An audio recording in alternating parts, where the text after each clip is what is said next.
తిరుమలలో పూసిన ప్రతి పువ్వు స్వామి పాదాల చెంతకు చేరాలనుకుంటుంది. శ్రీవారి తోమాల సేవలో మురవాలనుకుంటుంది. స్వామి గుండెలపై ఒదిగిపోవాలనుకుంటుంది.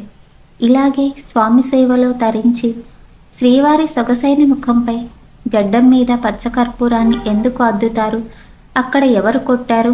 తిరుమల ఆలయంలో మహాద్వారానికి కుడివైపున కనిపించే గుణపం కథ ఏమిటి? తిరుమలలో స్త్రీలు పువ్వులు ఎందుకు పెట్టుకోరు? ఈ ప్రశ్నలన్నింటికీ ఒకే సమాధానం: అనంతాళ్వారులు. శరణుజొచ్చిన భక్తులపై ఆ వెంకటాచలపతి ఎంతటి దయావర్షం కురిపిస్తారో చెప్పే కథ అనంతాచార్యుల చరితం.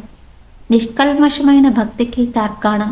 తిరుమలలో పూసిన ప్రతి పువ్వు స్వామి పాదాల చెంతకు చేరాలనుకుంటుంది.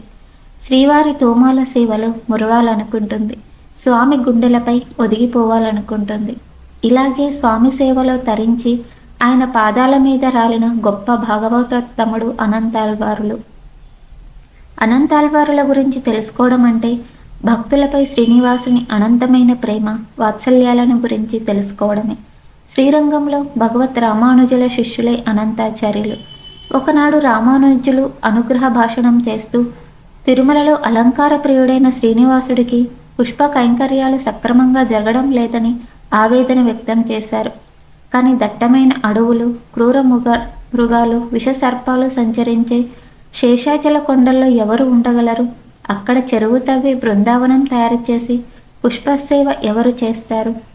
గురువు రామానుజులు మనసులోని బాధను అర్థం చేసుకున్న అనంతాచార్యులు తాను వెళ్ళి వెంకటాచలపతికి పుష్ప కైంకర్యాలు సమర్పిస్తానన్నారు.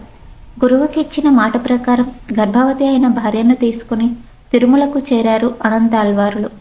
రావడంతోనే పూలతోట పనులు ప్రారంభించారు. అనంతాచార్యుల వేదానికి స్వేదానికి శ్రీవారు కదిలిపోయాడు, కరిగిపోయాడు. భార్యతో కలిసి చెరువు తవ్వుతున్న బక్కపల్చని అనంతాచార్యుల దగ్గరకు సాక్షాత్తు శ్రీనివాసుడే ఓ బాలుడి రూపంలో వచ్చాడు. నీకు నేను సాయం చేస్తానన్నాడు. కానీ పసిబాలుడితో పని చేయించుకోవడం ఏమిటి అని అనంతాచార్యుల వారు వద్దని వారించారు.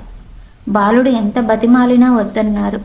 కానీ అనంతాచార్యులకు తెలియకుండా ఆయన భార్యకు చెరువు తవ్వడంలో సాయం చేస్తూ ఉంటాడు ఆ బాలుడు. ఆ దృశ్యం చూసిన అనంతాచార్యులకు కోపం కట్టలు తెంచుకుంటుంది. సాయం వద్దని చెప్పినా ఎందుకు చేస్తున్నావంటూ బాలుడిని తరుముతారు. పట్టరాని కోపంతో బాలుడిపై గుణపం విసురుతారు. ఆ తర్వాత జరిగిన లీలను అనంతాచార్య దివ్యపురుష వైభవం అనే గ్రంథం అద్భుతంగా ఆవిష్కరించింది. మర్నాడు పుష్ప కైంకర్యం కోసం ఆనంద నిలయానికి వెళ్ళిన అనంతాళ్వార్ స్వామి గడ్డం నుంచి రక్తం రావడాన్ని గమనించి బాలుడి రూపంలో వచ్చినది శ్రీవారే అని గ్రహించి తల్లడిల్లిపోతారు. వెంటనే వెంకటనాథుని గడ్డానికి పచ్చకర్పూరాన్ని అద్దుతారు. ఇప్పటికీ ఈ ఆచారం తిరుమలలో కొనసాగుతుందని చెబుతారు. అలా తిరుమల ఆలయంలోని నిత్యం పుష్ప కైంకర్యం చేసిన పరమభక్తుడే అనంతాళ్వార్. తిరుమలలో స్వామివారికి నిత్యం పూలు సమర్పించి సేవ చేసుకునే భాగ్యం పొందిన తొలి భక్తుడు అనంతాళ్వార్. గురు రామానుజుల ఆదేశాలతో శ్రీవారికి పుష్ప కైంకర్య విధానాన్ని అమలు చేసింది అనంతాచార్యులే.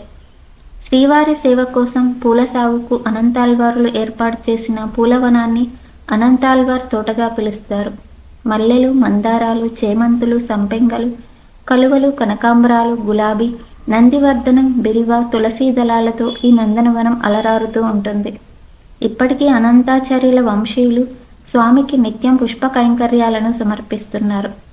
నిస్వార్థ ప్రేమకు నిదర్శనం అనంతాళ్వారుల చరితం. భక్తుడు ఒక్క అడుగు వేస్తే అతని కోసం భగవంతుడు 10 అడుగులు వేస్తాడున్న మాటకు తార్కాణం అనంతాళ్వారుల జీవితం. తిరుమలలో పూసిన ప్రతి పువ్వు శ్రీవారి కైంకర్యాలకే వినియోగించాలని శాసనం చేశారు అనంతాళ్వారులు. అందుకే తిరుమలలో స్త్రీలు పూలు ధరించరని చెబుతారు.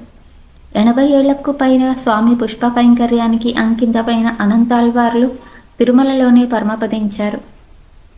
ఆయన పార్థివ దేహాన్ని ఉంచిన చోట పొగడమాను వెలిసింది. దానికి వస్త్రాన్ని సమర్పించి పూజలు చేస్తారు అర్చకులు. అనంతాచార్యులు పరమపదించిన అడి కర్కాటక మాస పూర్వ ఫల్గుని నక్షత్ర తిరువాడిపురం నాడు బృందావనానికి మలయప్ప స్వామి వేంచేస్తారు. అలాగే ఏటా బ్రహ్మోత్సవాలు ముగిసిన మర్నాడు సాయంత్రం కూడా మలయప్ప స్వామి అప్రదక్షిణంగా అనంతాళ్వార్ బృందావనానికి వెళ్ళి సేద తీరుతారట.